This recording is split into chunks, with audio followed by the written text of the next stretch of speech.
mga buta maison. Hallelujah, dalagon ng magamanan mo Diyos. Lord, salamat nining matahong kabuntagon. Salamat Ginoo sa mong kayo sa matagusa sa mong kinabuhi. Ingloy ang matagusa kada mo Diyos sa mong kabulingon, sa mga nauna, sa pulong o sa buto Diyos. Kasi labs kami kung mga butang o lamang kimuti sa matagusa kada mo Diyos.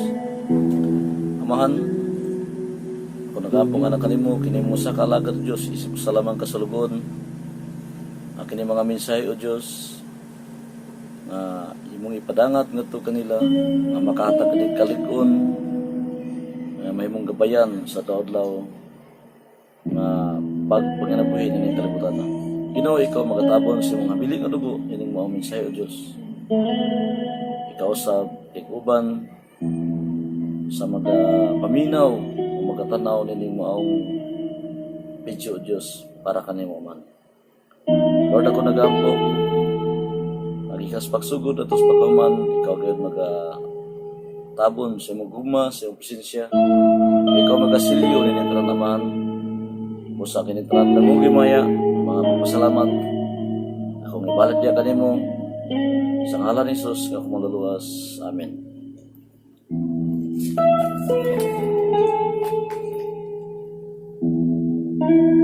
Hallelujah, praise to the Lord our God in heaven. Maayong adlaw dia kanimo brother Nicandro Matias Sunugan Jr. nga nagpuyo diha sa Dapit o lugar sa Balingasag, Misamis Oriental. Diha sa Purokris, Barangay Binitinan o Kilabina, usab sa iyang mga kauban diha karon. Brothers and sisters in the Lord Jesus Christ, sa nakausapa, maayong buntag kaninyong tanan. O nagpasalamat sa dako nining usa ka dakong propilyo nga din nakakita kami sa kong higala, Brother Nick, nakapaligon sa mga mensahe makahatod sa pagpaminaw ni mga pulong tungod sa mga espirituhanong butang nga gihatag sa Ginoo. Ang Ginoo magapanalangin siyang pulong o mga padayon ta sanahan ang mensahe sa Dios ngayang ipadangat ka nato maigsoon, walay lain dili ato kundi iya tanan sa Dios. Unas tanan matud pa niya dito sa sinulat sa ikaduhang Pedro Kapitulo 1 versikulo 20 paingon sa 21. Nagaingon siya, apan labaw sa tanan hinumig ini, walay bisan kinsa nga makasaysay sa kahulugan sa mga propesiya sa kasulatan pinagi sa iyang kaugalingong panabot. Kaya walay propesiya nga mahimo gumikan sa pagbuot sa tao, ang Espiritu Santo maoy magmando sa ilang pagpanulti sa mensahe nga gikan sa Dios. So ito makita mga igsoon o higala nga walay propesiya no nga mahimo gumikan sa kabuton sa kaugalingon lang sa tao no sa iyang kinaugalingon nga panabot, kundili ang Espiritu Santo mo'y magmando sa iyang pagpanulti sa mensahe nga gikan sa Dios. Anang iskutahan na to karon, wala mang ang pulong sa Dios maggiya no. Ang maggiya kaniya mao lang ang Espiritu nga makigistorya. Ang tanan pagistoryahan sulod lang gyud nasa Biblia, nasa balang kasulatan nga mao ang Biblia nga maghatag o katin-awan sa mga tao nga nagapaminaw o nagatan-aw para sa kalambuan o kayuhan sa espirituhanon nga bahin sa natagusa sa atong kinabuhi. Hiniday inyong sa kahilagala sa kasalugon, Edgar Dagumong Katso nga nagpuyo din sa Dapit sa Cagayan de Oro City, sa Kalaanan relocation site sa Barangay Kanituan. Nang mo sa usab kaninyo diya. O mga igala, magaprayan ang kusunahan, ang mga mensahe nagipadangat sa Ginoo kanato. Nagaisgot siya sa mga hinagiban nga espirituhanon. Mao kini mga butang nga iya sang iparangat dito kang Apostol Pablo.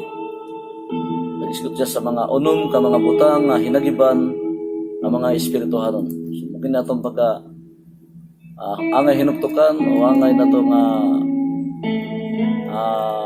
pagkatunan o kung sa kini mga butang nga gihatag sa Ginoo o makalikod sa moto sa kanato. Ang mga mensahe igsoon atong makita diha sa sidulat sa Episo Kapitulo 6 versikulo 10 hangtod sa 18. Naingon ang mga mensahe diya ano dunay makita nimo diya ang uluhan mga hinagiban nga espirituhanon. Sa 10 nagaingon siya dinani, sa katapusan liguna ang inyong kaugalingon diha sa pakikiusa sa Ginoo, pinaagi sa iyang dakong gahom. Sa 11 nagapadayon siya, isulog ninyo ang armadura nga gihatag sa Dios kaninyo aron makasukol kamo batok sa mga limbong sa yawa. Sa 12 nagapadayon siya, kaya wala kita makik-away batok sa mga tao kundili batok sa mga daotang espirituhanong gahom diha sa kalangitan, sa mga hari, sa mga anaas sa gahom, sa pangulo niining kalibutan na sa kangitngit. Muna, dumaigso na ito makita mga mensahe nagipadangat dito ka Pablo nga ang Diyos nga nasa langit nagabubo sa iyang dakong gahom. Kaya ang Diyos wala mong makatugkad sa iyang presensya, sa iyang gugma, sa iyang gahom. Muna nagahatag siya sa mga espirituanong butang. Kaya aron atong magamit, atong masulob ang armadura, ang mga hinagiban nga gihatag na nato sa Ginoo para ta makamatod pa niya kaninyo aron makasukol kamo batok sa mga limbong sa yawa kay kini magong kalibutan na puno sa kadautan, daghang mga pagsulay o mga tentasyon muna nga mag-andam kita nining mga hinagiban o armadura ng ihatag sa Dios aron makabantay kita sa mga limbong ni Satanas nga mao ang yawa. Sa 12 balikon ko, kay wala kita makik-away batok sa mga tao kundili batok sa mga daotang espirituhanong gahom diha sa kalangitan. So ito makita mag-isuon nga hindi din tao nga makita na to, dili na kita ngay makik-away ni ana kundili batok sa espirituhanong gahom diha sa kalangitan.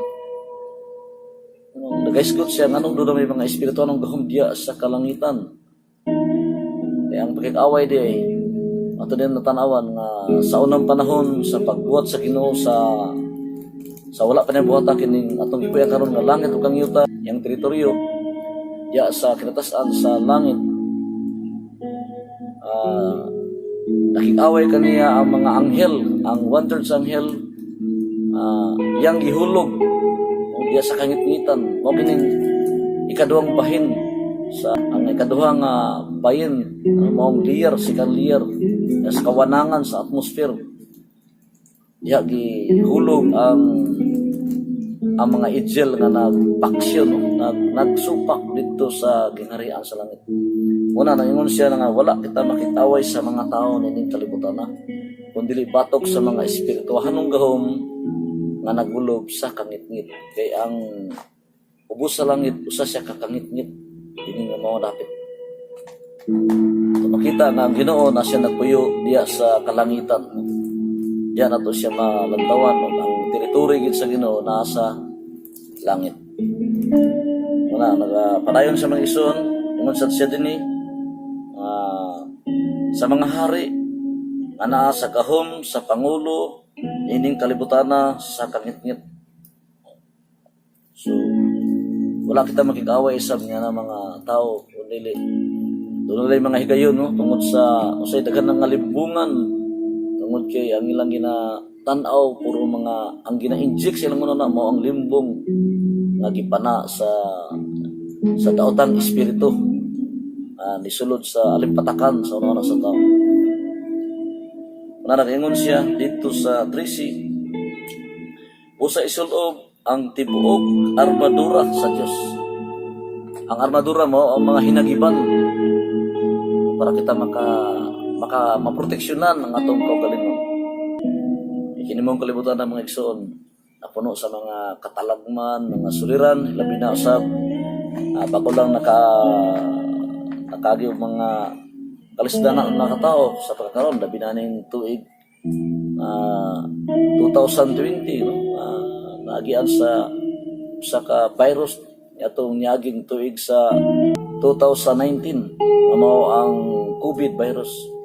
Mga tao nagkakalisang sila, nagkakahadlok sila tungod kay wala maandam ang ilang kaugalingon.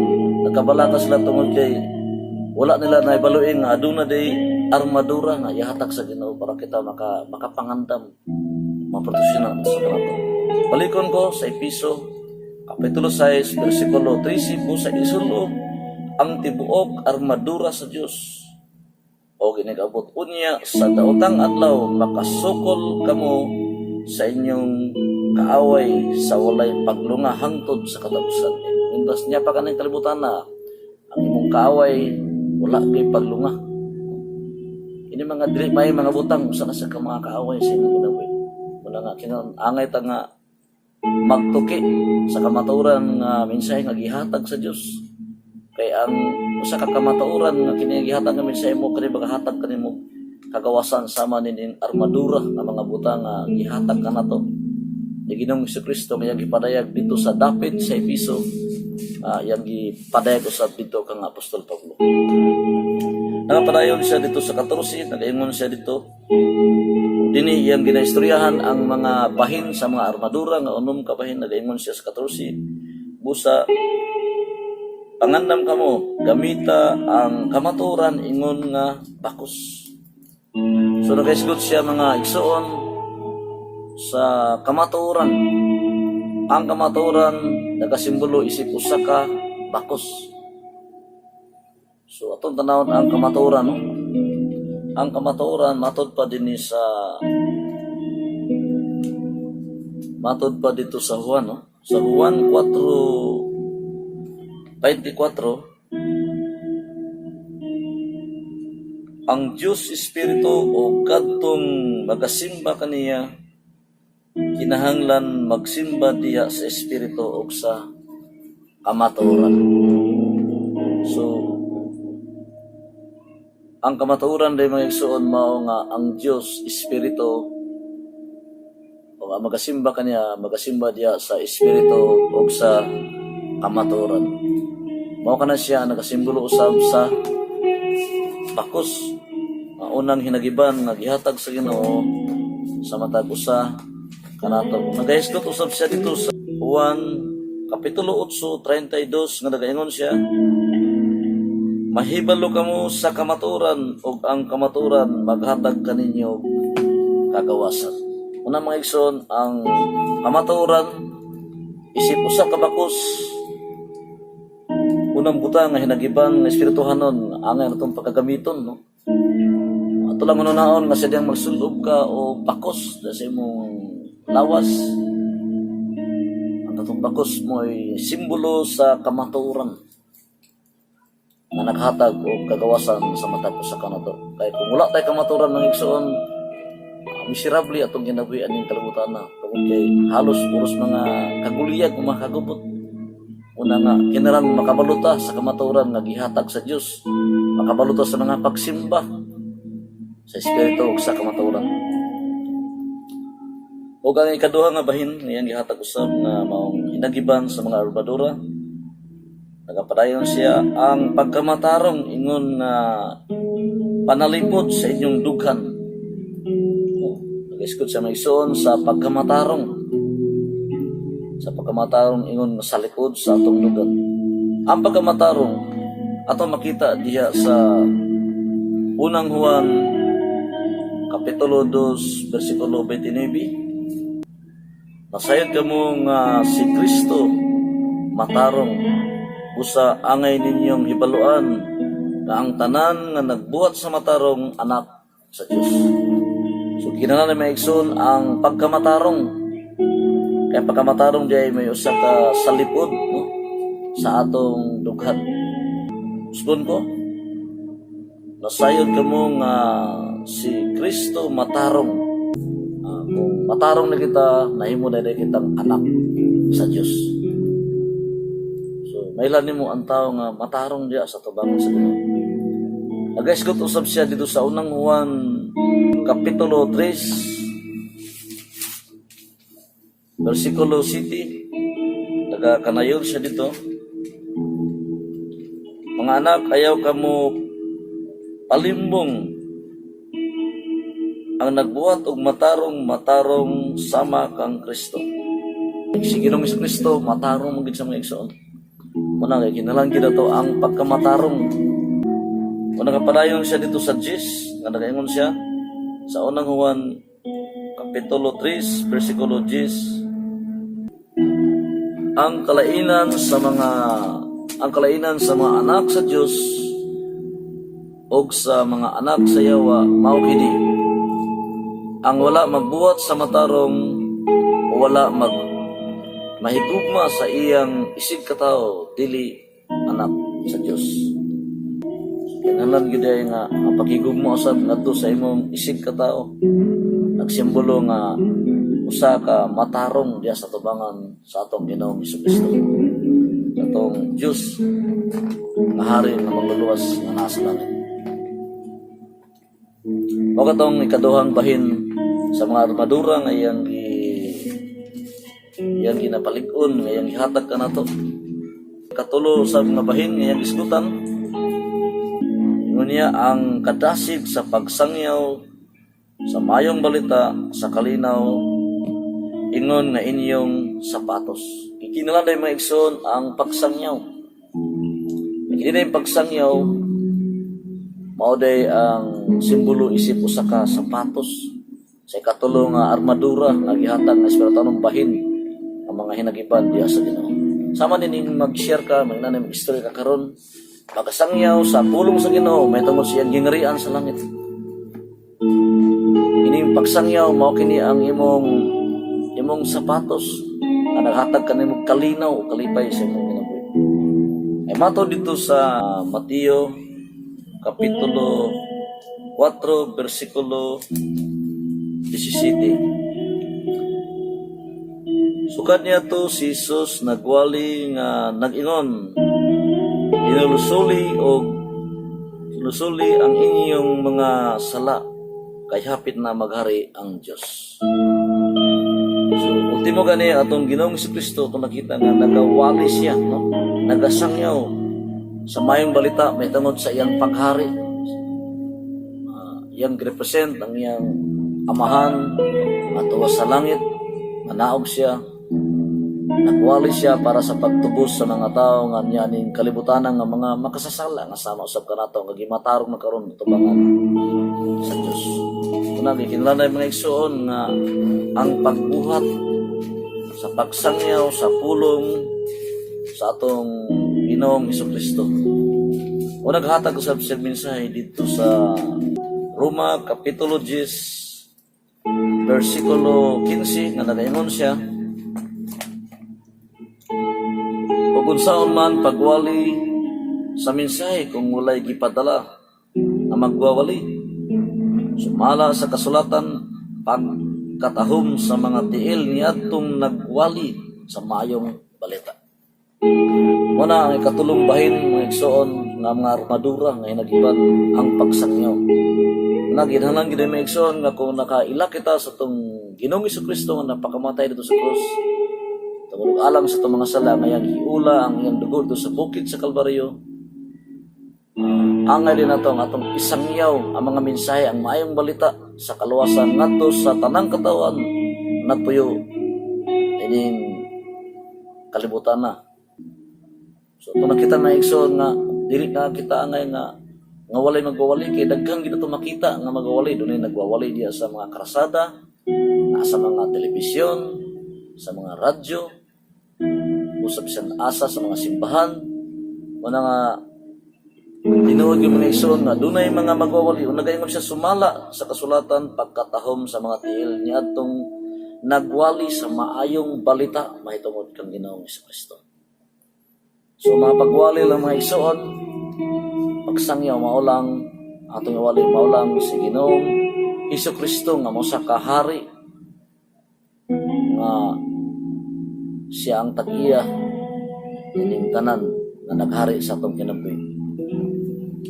Yun nga kinala maigsoon ang pagsangyaw sa atong Ginoong Kristo para atong mailhan nga usa siya ka hari nga mangluluwas sa matag usa sa atong kinabuhi.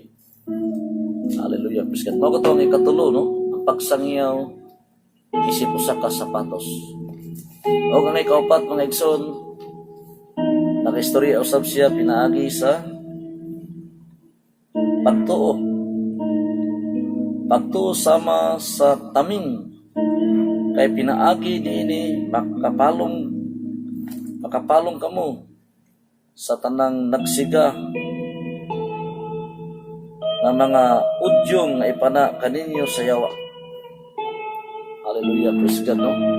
Ang pagtuo mga igsoon nagasulti siya dito sa Episo 2:8. Kay pinaagi sa pagtuo naluwas kamo tungod sa grasya sa Dios, dili kini inyong buhat kundi gasa sa Dios. Ang mga tawo nga nagatuo ng Ginoong Kristo mga igsoon, nakabaton sila og kalawasan tungod kay niabot ang grasya nga mao nga sa kagasa sa Dios tungod sa ilang pagtuo. Unagi kinalan mga igsoon ang pagtuo. Kay pagtuo dai may simbolo sa usa ka taming sa matag usa ka nato.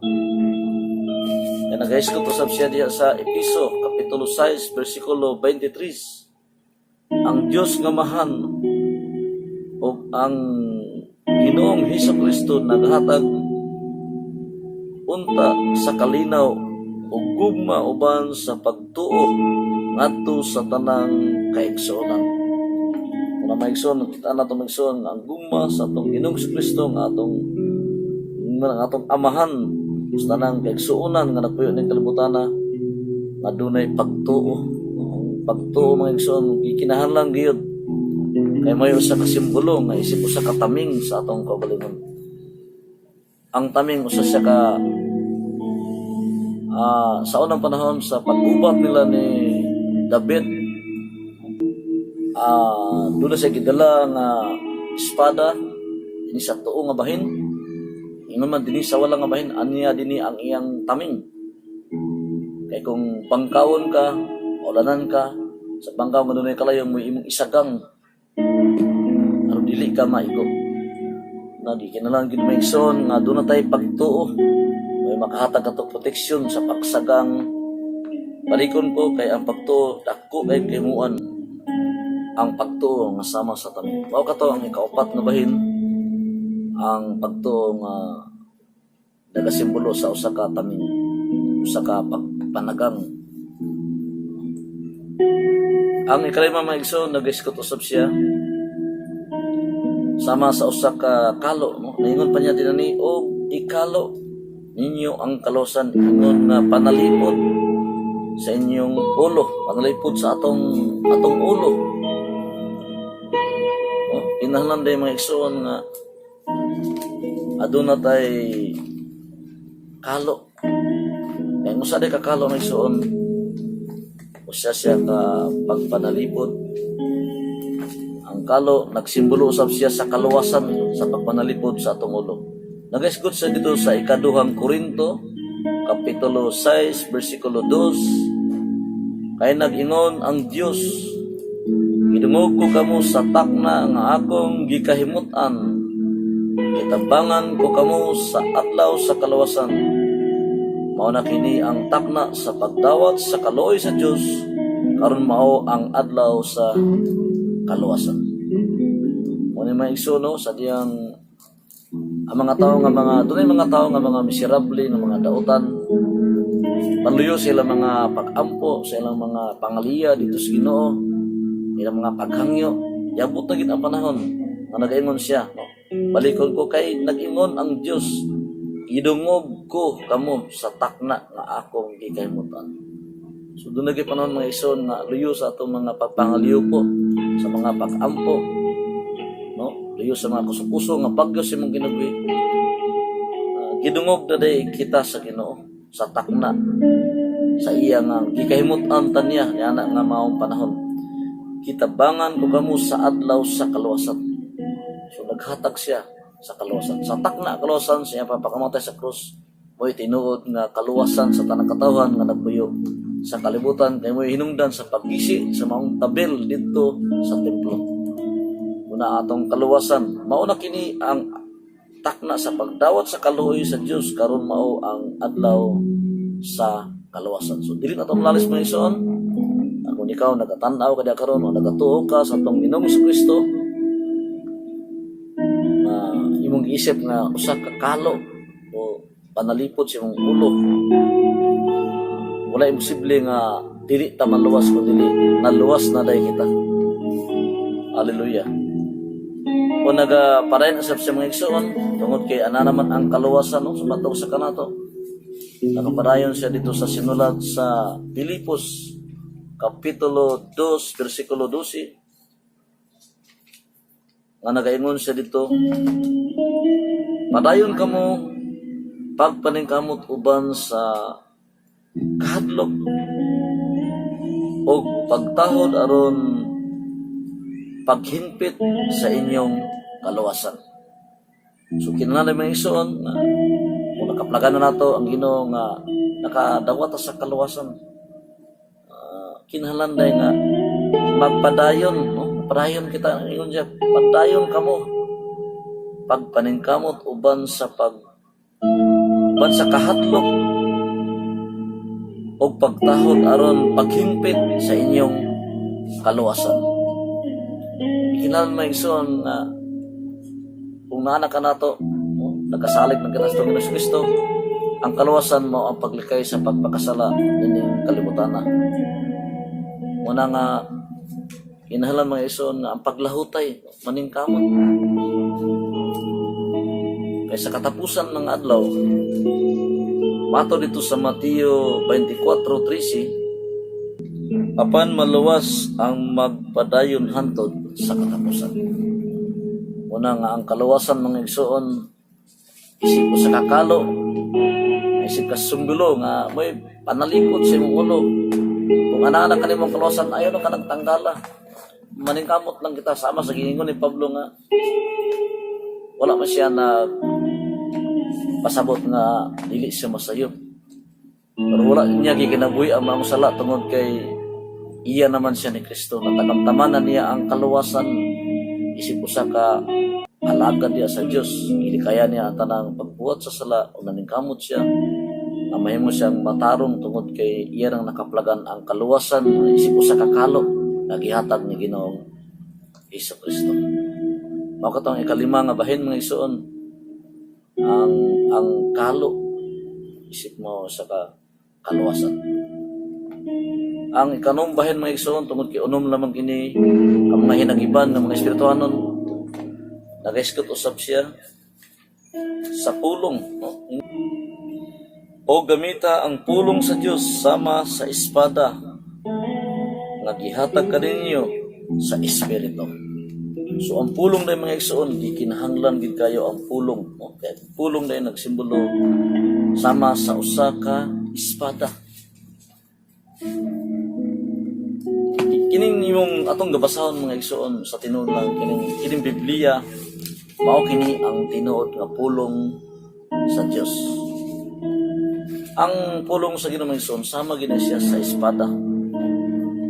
Sama siya sa espada kanto. Tungod pa dito sa Hebreo Kapitulo 4 versikulo 12, kay ang pulong sa Dios buhi o gamhanan o mas hait pa kaysa bisan unsang espada nga duhay suwak. Mudulot kini hangtod sa kinaladman sa kalag o espiritu, hangtod sa dapit diin nag-abot ang lutahan o ang kauyukan, nag-usisa kini sa mga tinguha o hunahuna sa kasing-kasing sa mga tao. Ito makita mga igsoon nga ang pulong sa Ginoo sama sa espada nga duhay suwag. Maigo ang tanang parte sa imong lawas ikan sa atong kinauyukan kanang mga unod, mga bukog diya sa imong tuhod, kinauyukan nga bahin lagbas sa atong hunahuna. Paingon sa imong kasing-kasing sa tanang bahin nga parte sa imong lawas. Magbasa ka ng Biblia mo kini ang tinud nga pulong sa Ginoo. Kaya ang pulong sa Ginoo, siya ang mubadlong kanimo, siya ang mihinglo sa mga usa kanato, siya ang magtultol unsay angay natong pagabuhaton para makasubay ta sa pagkinabuhing matarong. Unang pasalamat ang maigsoon tungod aning pulong. Kaya ang pulong maugid ang pinaka-importante, kaya ang pulong matod pa ito sa Mateo, no? Mateo 4:4. Si Jesus mitubag ang kasulatan nagingon, dili mabuhi ang tao sa pan lamang kundi sa matag pulong usab na isulti sa Dios. Muna nga kining Biblia mga igsoon, kining balaang kasulatan mao kini ang pulong nga makapilig-on sa matag usa ka nato.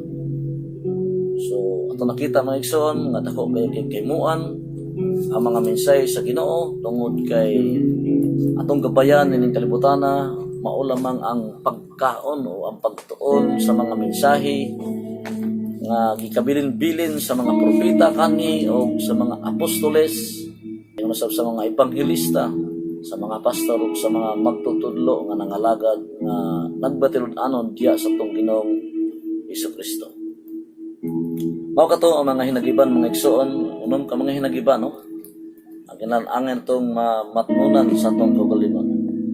Sa katapusan nagapadayon siya dinhi sa 18 sa Episo kapitulo 6 bersikulo 18. Buhata kining tanan diha sa pag-ampo og pangayo kamo kanunay pinaagi sa espiritu. Tungod niini pagbantay kamo og ayaw gayud paglunga. Pag-ampo kanunay alang sa tibuok katawhan sa Dios. So gikinahanglan gyud mga igsoon ang mga pag-ampo. Buhata kining tanan diha sa pag-ampo. Na gikinahanglan gyud kita sa mga pag-ampo. Og pangayo kamo kanunay pinaagi sa espiritu. Kuna kang espiritu mga igsoon, mangayo ta pinaagi sa espiritu sa Ginoo. Kay ang Ginoo karon namatay naman siya. Usa naman lang siya ka espiritu. Kanang imong kaugalingon karon kining lawas nimo mo ning gipanudlan sa imong kalag kining nagsulti karon mo kini imong kalag. Og ang kalag nanginahanglan sa espiritu nga gikan sa Dios sa mga maayong pangunahuna nga mga mensahe nga makapalig-on kadto. Mangayo ta pinaagi sa mga pag-ampo, pinaagi sa espiritu nga gikan sa Dios nga nasa langit. Balikyon ko dito sa 18, buhata kining tanan diha sa pag-ampo o pangayo kamo kanunay pinaagi sa espiritu. Tungod nini pagbantay kamo og ayaw gayud paglunga. Kinahanglan kita nga mag-amping, magbantay og dili maglunga kana dili maghunong. Pagbantay sa panahon nga dili maglunga, dili mohunong pinaagi sa pagbasa sa pulong sa Ginoo, dili mohunong pinaagi sa mga pag-ampo para ta makalahutay o makasagang sa ipana sa demonyo nga mao mga pagsulay sa atong kinabuhi. Mao kato ang mga mensahe nga gipalig-on sa kanato maison nga ipahibalo usab gidasig ni Pablo sa makatawhan dito sa dapit sa Episo. Mga pulong yang na-address dito sa lugar sa Episo. Mga nagahisgot siya sa mga unom ka mga hinagiban nga espirituano. Balikon ko una, kinahanglan nato ang kamatuoran ingon nga bakos. O ang ikaduha mao ang pagkamatarong ingon nga salipod sa atong dughan. Ang ikatulo mo ang pagsangyaw o sa maayong balita diya kang Kristo nga atong mangluluwas nga nagsimbolo ingon nga sapatos nga naghatag ka na itong kabulahanan sa itong kinabuhi nga nahimutang magwawali sa maayong balita diya kang Kristo. Ay kaupat mo ang pagtuo ingon sa taming sa pagpanagang no? Ang pagtuo kinahanglan yun Nato. Ang ikalima mo ang kalo sa kaluwasan. Ang atong helmet, no? Ang kaluwasan mo ang salbisyon nga gihatag sa Ginoo kanato. Ingman ang katapusan mo ang pulong sa Dios nga sama sa espada advice wa. O kini to basa karon mao kini ang mga pulong sa Dios nga naghatag og ugma o kalinaw sa matag usa kanato. Hallelujah. No, so katapusan mga igsoon, salamat ako dako. Nini usa ka dakong propilyo no nga nagapaminaw o nagatanaw karon o nagapaminaw nini mao mga mensahe nga gikan gayud kag Ginoong Jesucristo kay walay propesiya nga mahimo sa kabuton sa kaugalingon sa iyang pagkatao kundi ang tanan gikan sa Espiritu Santo nga gikan sa atong buhi nga Dios nga naa sa langit. Hallelujah. Dalay ko ng Diyos. Ulit katapusan mga igsoon. Oh, glory to God. Salamat as Ginoo. Hallelujah. Dalay ko ng gamahanan ng mga Diyos. Salamat Ginoo nining matahon na kamuntagon. Salamat sa mga mensahe. May mga ginapadangat Ginoo sa mga sa kanamo. Tuguti o Diyos na kato nagahinglo sa mga sa kanamo nga among mabatunan o mabansay-bansay ang among pagpanginabuhi nining kalibutan na Ginoo, nga among mabatunan ang mga unom kabahin ng mga espirituhanon na armadura na imong gihatag kanamo Dios. Ginoo wala kami memo kung ikaw. Usa proteksyon kami. Tuguti o Dios nga mga mensahe dili mo labay kawang sa mata usa sa among kinabuhi. Ginoo ako nagampon ikaw mga panalangin diya sa nagatanaw o nagapaminaw nini ikaw mga panalangin sa akong igsoon Ginoo, igsoon ni Kando, Lord Matias Sunuga Jr. O yung man sa nagatanaw, diya sa mga dapit sa Poroktres, sa barangay Binitinan Ginoo, salamat Ginoo. Ikaw magapanalangin kanilang tanan Ginoo, magabulag-bulag kami. O ikaw uban ka namo, gikan sa pagkatulog, inuman subang sadlaw, mas paglakaw ka namo Ginoo.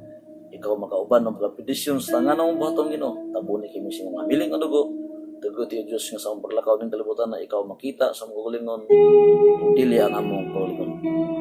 Ama naman Diyos, ikaw ang Diyos ni Abraham, ni Isaac, ug ni Jacob. Ikaw ang nagbuhat sa langit o sa yuta. Musa akong ginitigar, mga takusa ka na mo. Kalaki na buhay. Kasi mo pamahanang kamot. Sa ngalan ni Jesus, ako maluluwas. Amen.